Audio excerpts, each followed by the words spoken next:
Hello students, welcome to history class. As you all know, we were doing our chapter Framing the Constitution, the beginning of the new era. So this is our last chapter और almost इस chapter के सभी topics हमने कर लिए थे but the last topic was pending. So हमारा last topic रह गया था that was the language related to the language of the nation. So today आज हम लोग जो हैं इसी टॉपिक को जो है अपना स्टडी करेंगे और उसके बाद इसको कंक्लूड करेंगे. इसके साथ ही आपका पूरा चैप्टर जो है वो फिनिश हो जाएगा. So let's start with this topic. इस टॉपिक के साथ हम स्टार्ट करते हैं.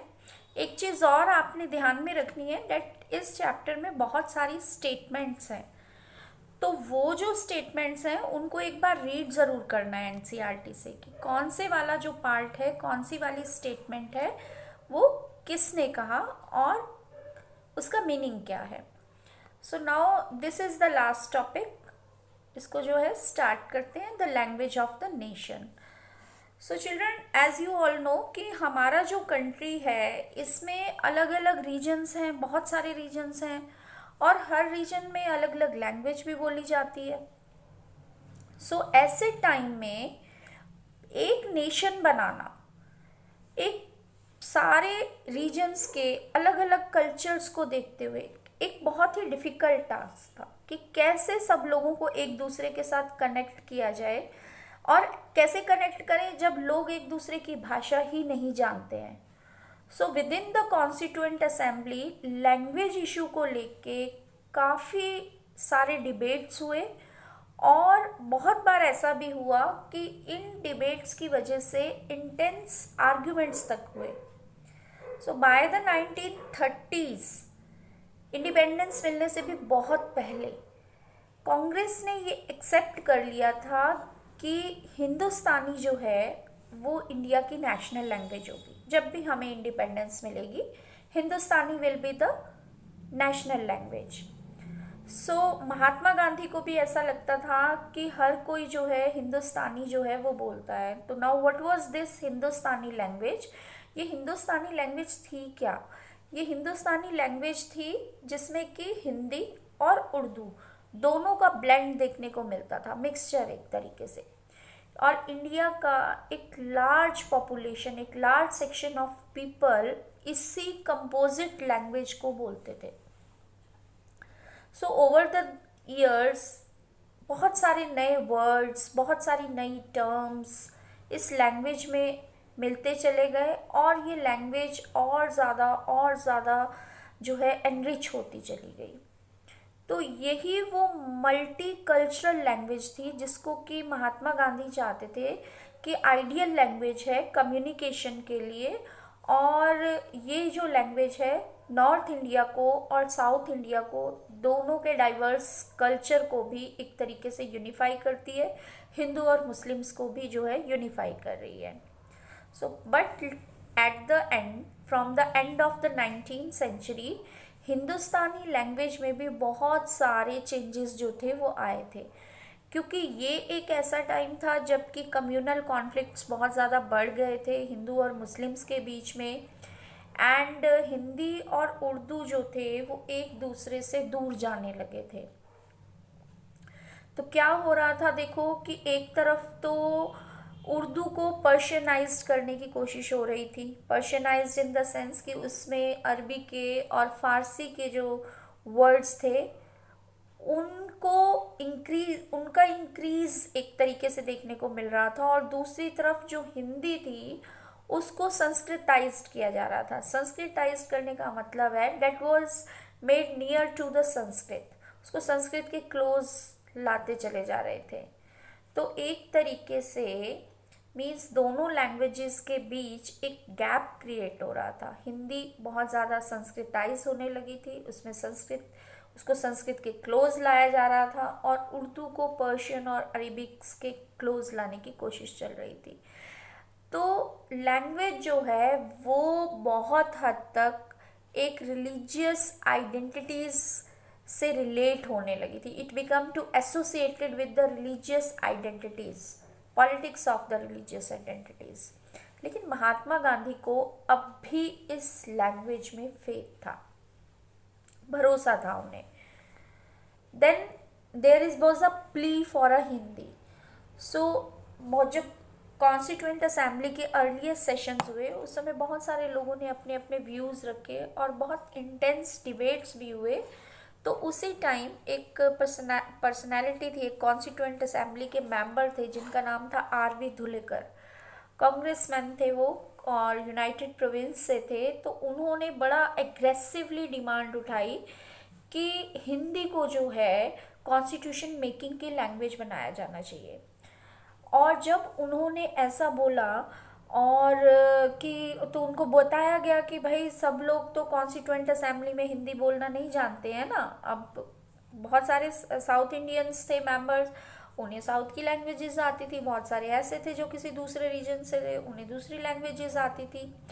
तो धुलेकर लेकिन चुप नहीं हुए और उन्होंने आगे से कमेंट किया कि जो लोग यहाँ पे अपने कंट्री का कॉन्स्टिट्यूशन बनाने आए हैं और अगर उन्हें हिंदुस्तानी लैंग्वेज नहीं आती है तो then they are not worthy to be the member of the assembly. तो उन्हें इस असेंबली में होना ही नहीं चाहिए, उन्हें यहाँ से चले जाना चाहिए। और जैसे ही उन्होंने ऐसे रिमार्क्स किए तो पूरे हाउस में जो है दोनों तरफ से आर्ग्यूमेंट्स हुए, बहुत सारे आर्ग्यूमेंट्स हुए, बहुत सारे रिमार्क्स दिए गए और फिर बहुत लंबे टाइम तक ये डिबेट चलता रहा। आखिर में फिर जो जवाहरलाल नेहरू थे उन्होंने आके इंटरवेन किया बीच में, तब जो है वो पीस मेंटेन होता है। लेकिन लैंग्वेज को लेके जो लैंग्वेज इशू जो था उसकी वजह से काफ़ी लंबे समय तक जो कॉन्स्टिट्यूएंट असेंबली की जो प्रोसीडिंग्स थी, उसकी जो वर्किंग थी वो डिसरप्ट रही। और ऑलमोस्ट 3 इयर्स के बाद भी 12 सितंबर 1947 को धुलेकर की स्पीच जो थी लैंग्वेज को लेके वो एक बहुत बड़ा हंगामा क्रिएट करती है असेंबली में। और इस समय तक कॉन्स्टिट्यूएंट असेंबली जो है वो भी अपनी रिपोर्ट ले आई थी कॉन्स्टिट्यूएंट असेंबली में लैंग्वेज कमेटी।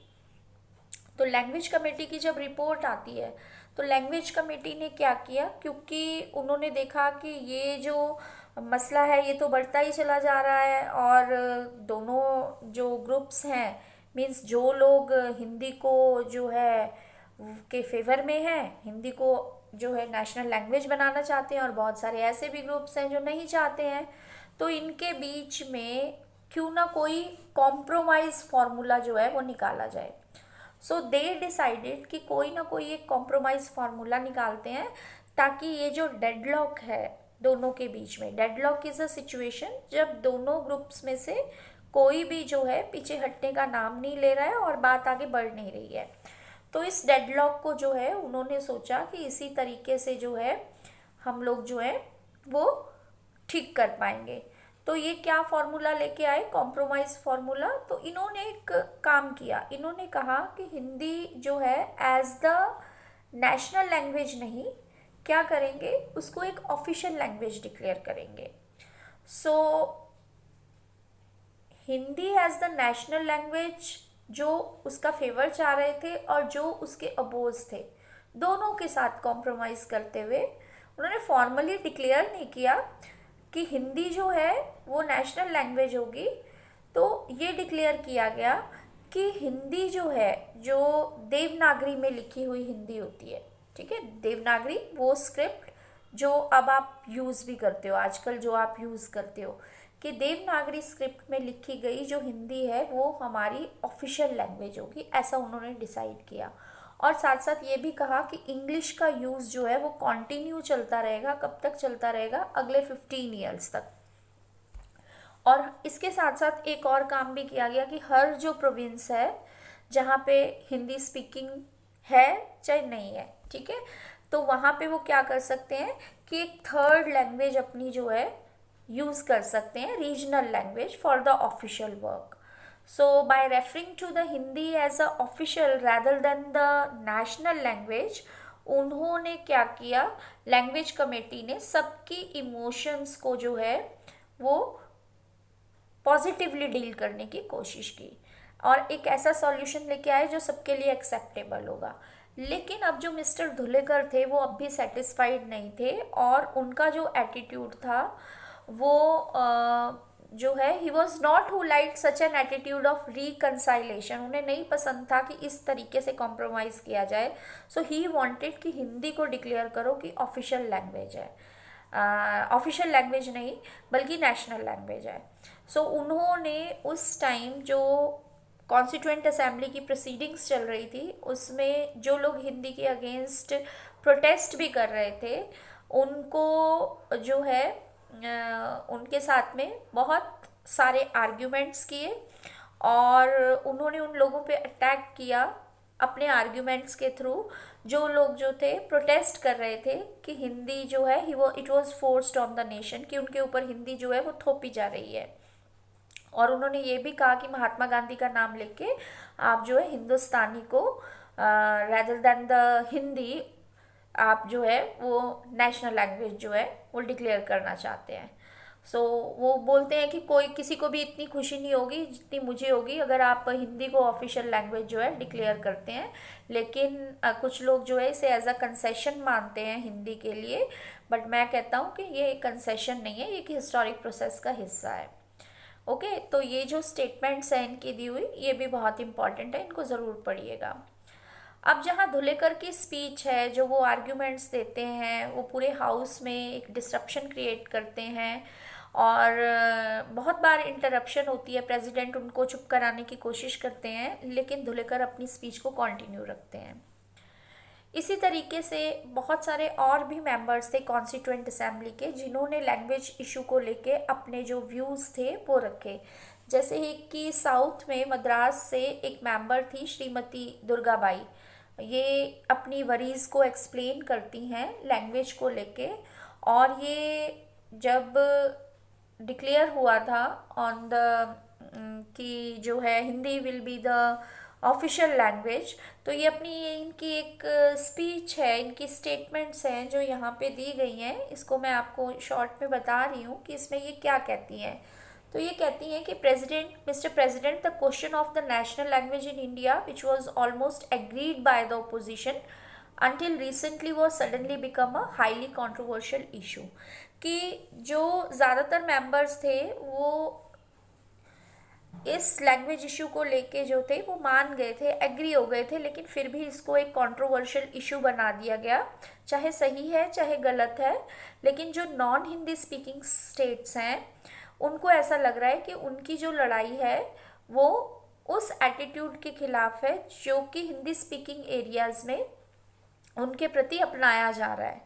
ठीक है, और इसके साथ साथ दुर्गाबाई ने ये बात भी कही हाउस को कि साउथ में जो है हिंदी का ओपोजिशन बहुत स्ट्रांग है, क्योंकि ओपोनेंट्स को अगर ऐसा लगता है, उनको ऐसा लगने लगा है कि हिंदी का जितना ज़्यादा प्रचार हो रहा है ना, इट मीन्स उतनी ज़्यादा जो अदर लैंग्वेजेस हैं उनकी जड़ें एक तरीके से खोदी जा रही हैं, मीन्स उनकी रूट्स को कट ऑफ किया जा रहा है।